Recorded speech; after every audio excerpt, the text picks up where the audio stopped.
Good morning, good afternoon, and good evening, guys, based on the time zones you all are coming from.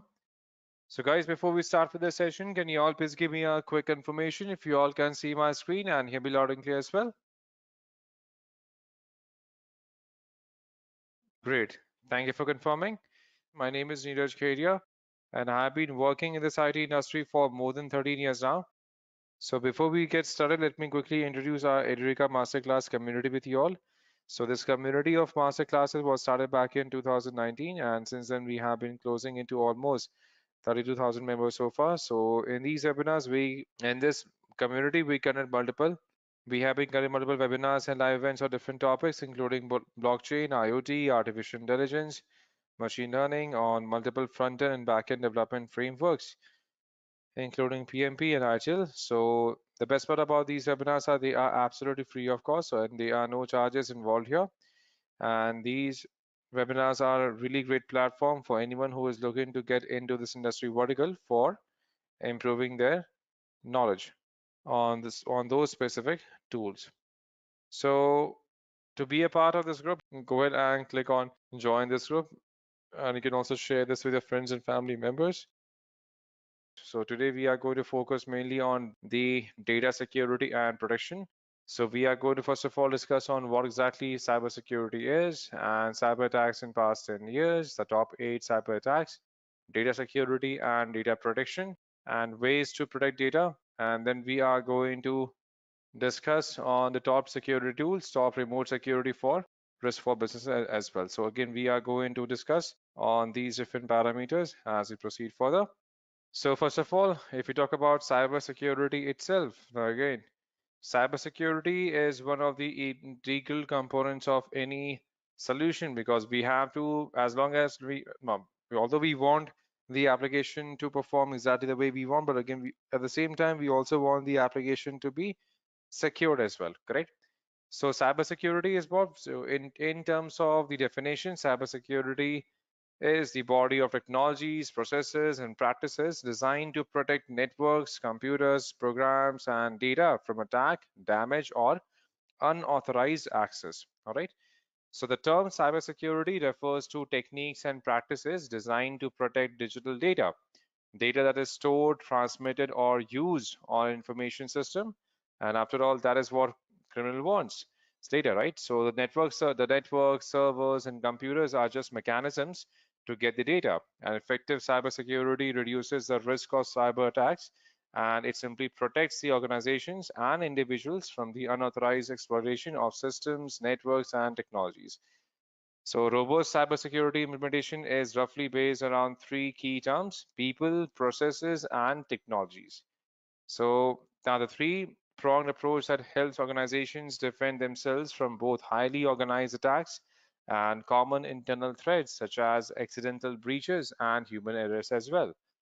All right, and the attacks evolve every day as attackers become more inventive. It is critical to properly define cybersecurity and understand the cybersecurity fundamentals as well. And we know why exactly we need it. Why exactly do we need it?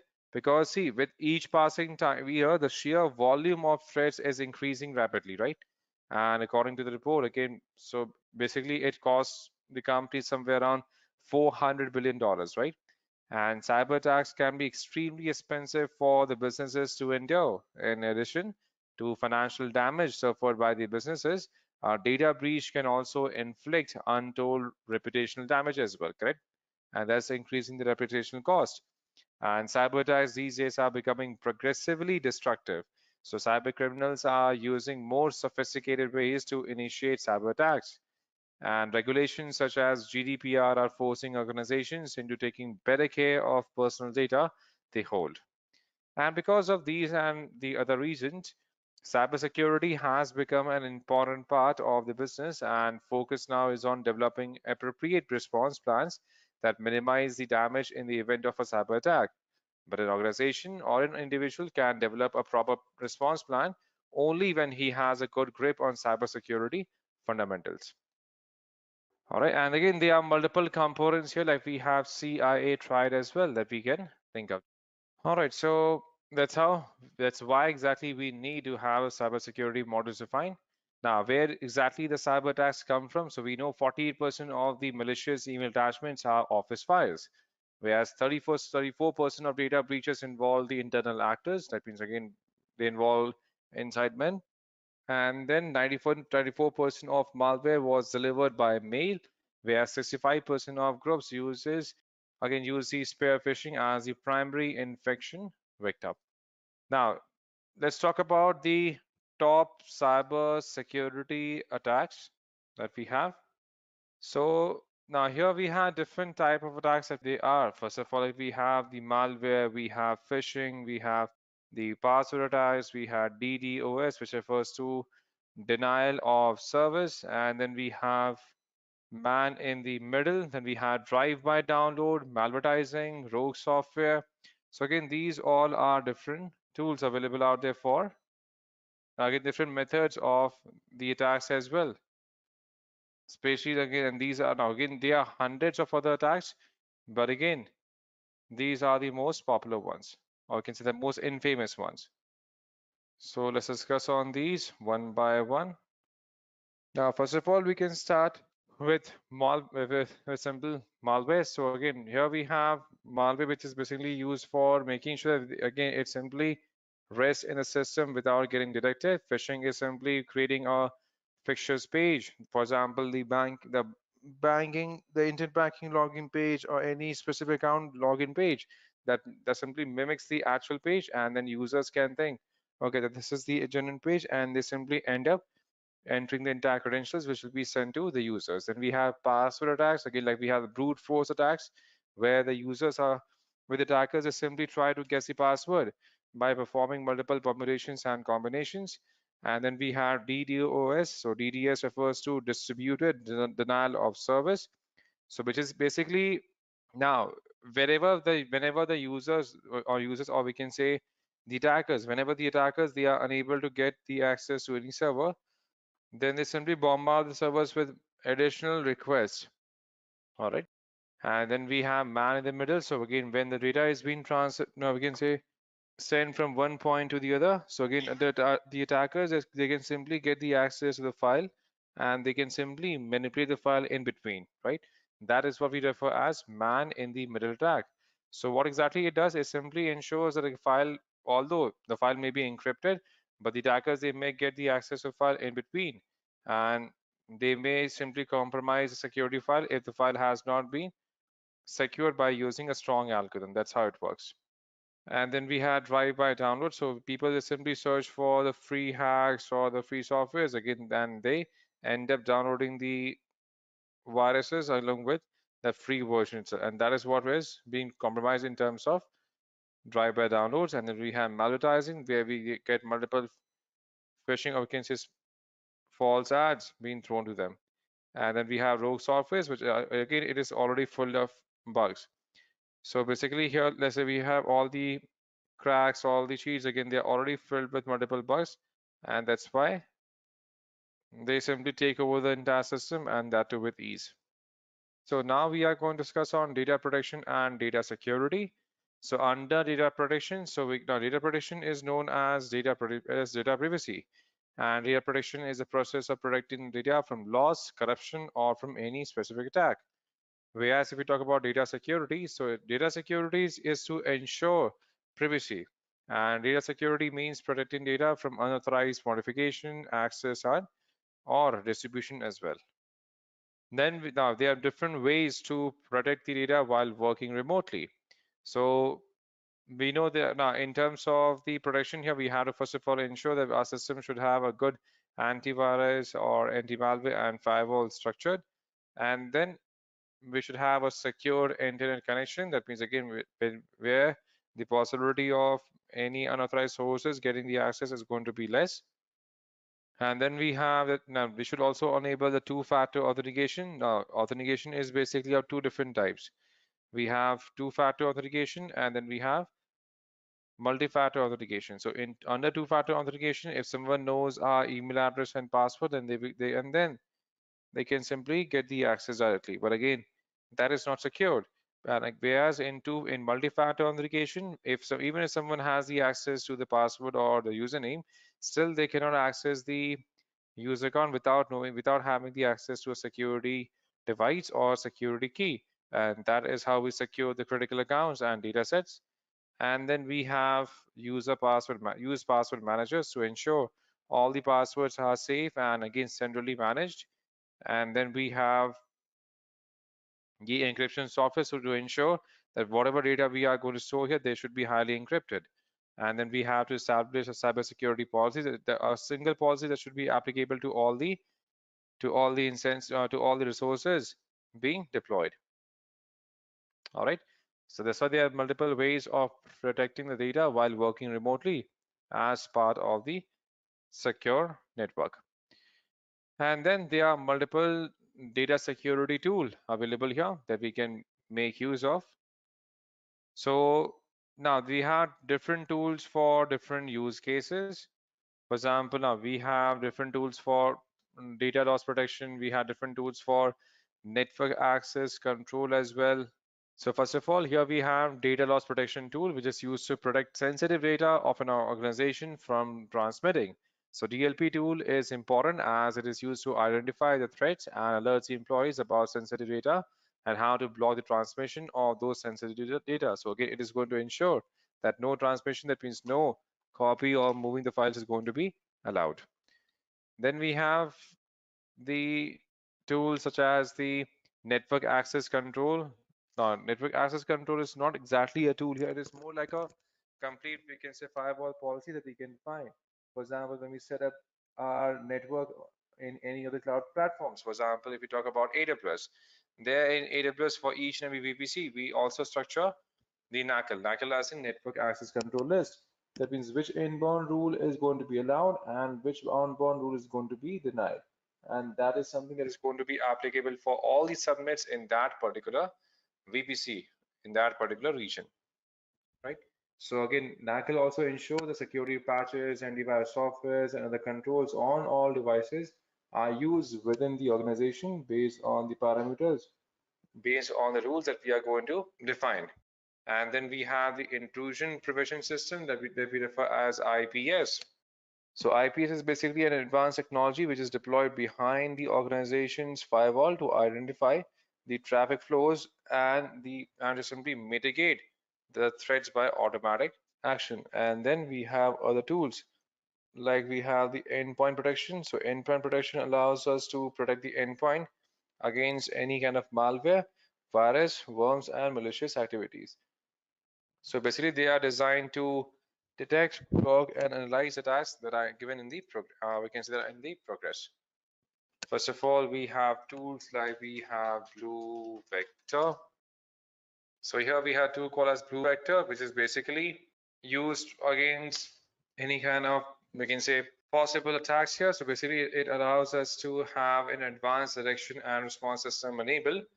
It has a deep machine learning capabilities, which enables us to get smarter over time. So basically, it simply tweaks the network algorithms and detection engines in a way that makes most sense for the environment here. And so one tool is as a blue vector tool being used by enterprises.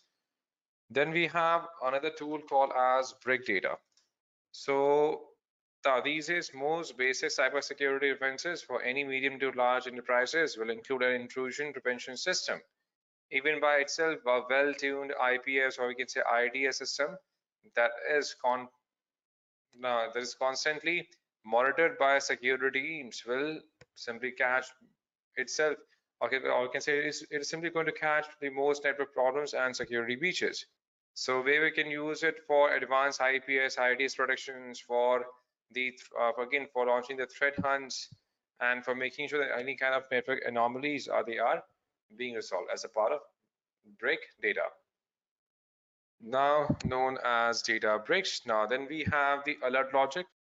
So alert logic is also one of the obviously it is used now compared to traditional servers and client architectures. Cloud computing is a new again it has been more effective, right? And alert logic is basically designed to provide protection to web applications, critical data, and everything else running on store or it's running or stored in an organization cloud platform. So it's more like a cloud tool, not available as a local tool here. So here we have a simple cloud platforms being defined. So it allows the IT staff to inspect the cloud deployments to look for evidence of hidden threats or breaches. And above that, a 200-person cybersecurity team at Logic can take over most cloud-based security functions in a software as a service model defined. All right. And one of the most popular and the quickest ways for attackers to enter the network these days is to trick the users into an action, whether installing malware or providing their login credentials. And if they pretended to be a company official, a business letter, or we can say a business partner or a family friend, the chance of success skyrockets, right? And despite the danger, phishing poses, most organizations have little or no defense against them. So as an organization, we have a tool as FishMe as well, which was the name of the company when it was released, has moved its focus away from pure education into threat remediation here. The company name has been changed to FishMe to Cofense, which is a combination of collaborative and defense. And one of the most Cofense product is Strike, which is simply email, which is basically used for prevention of any emails having any kind of threats, especially to combat the phishing issues. So here we have a tool as Cofense.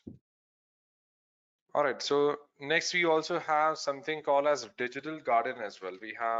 Digital, we have Digital Guardian. So with most endpoint security programs, protection is delivered through the creation of rules, and behavior that breaks the rules of network is considered suspect, and is suspected, and again, it is blocked and flagged, or otherwise it simply become the subject of security alerts. And one of the biggest problems with this method is that security is only as good as the rule set. And administrators either must carefully craft rules based on their own expertise or a set of protection program into the learning mode for several weeks or months while it discovers good network behavior and crafts rules restricting everything else. All right, so here we have something called as Digital Guardian here. So basically it comes with ready to use preloaded with thousands of best practices rules based on years of experience working in the field. And after a quick data discovery process, those rules are tailored to the specific network that is protecting, that it is protecting. And this is all done nearly instantly so that when the agents are deployed, they can immediately begin protecting endpoints with good security policies. Now, after this, we also have a tool called as Mantrix. So given the insidious nature of advanced threats, it's almost as suddenly that every organization of any size will eventually be hacked or compromised, regardless of what or how many cybersecurity defenses are put in place. In response, the somewhat new concept of threat hunting is becoming an increasingly important part of cybersecurity defenses. So here we have Mantrix 4 here, not Matrix 4 here. We have Mentix 4 that we have defined as a tool. So here we have Mentix 4. So here basically the Mentix 4 platform seeks to solve the people problem. And again here, it simply takes the threat hunting into the software as service. And again, simply provides that. And then for network analysis tool, we can make use of SigPy. So basically, it's used as a traffic analysis software that aims to eliminate two different problems here. First of all, the problem of volume processing of data for actionable threat intelligence, and then for reliance on network trapping hardware. So here is simply, now they deploy the analyzer as a software model capable of running on-premise or in the cloud, and it only looks at the log files. So there's no need for any network traps, agents, or clients or anything beyond access to the constantly generated log files. And it then crunches those billions of events in the logs using finely tuned algorithms that look for patterns associated with an ongoing attack or an advanced persistent threat that we refer as APT. All right, so these are different tools available here, and thank you so much for joining, guys, and have a great day ahead. Take care. Bye-bye.